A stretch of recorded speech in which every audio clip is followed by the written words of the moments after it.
After a long and haunting night filled with fear, they returned home and immediately shared everything with their parents.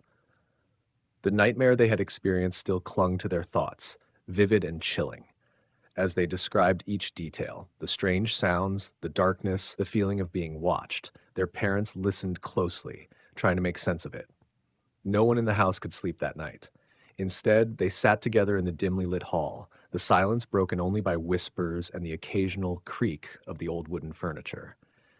Even though the sun had begun to rise, the tension from the night refused to leave them. Eventually, exhaustion took over. Around midday, they lay down to rest, the sunlight gently filtering through the curtains. They fell into a deep, dreamless sleep. Time passed quickly, and by the time they woke up, it was late afternoon.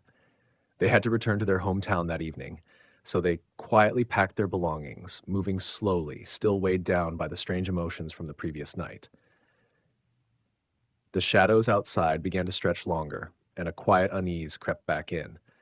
As they stepped out, dark clouds had gathered, and within minutes, rain began to pour heavily. By the time they reached the bus stop, they were drenched, and the news was worse. Their scheduled bus had been canceled due to the storm. The rain was merciless, pounding the roof of the shelter above them, and the cold wind pierced through their clothes. They waited, watching as others slowly gave up and left. Hours dragged by, and the bus stand emptied, leaving only a few determined travelers.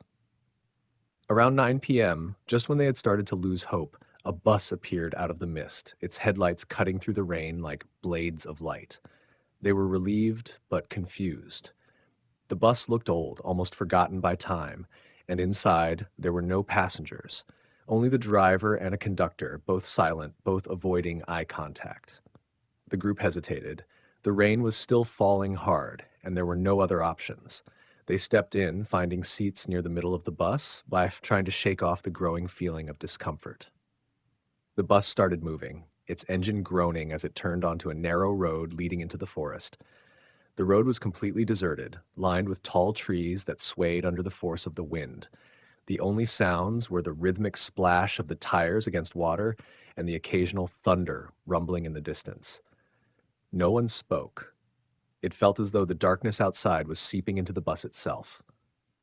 Then, after nearly an hour of silence and tension, the bus slowed down and came to a sudden halt. The conductor stood up and, in a strangely calm voice, said the name of the stop: Midnight. That one word sent a chill down their spines.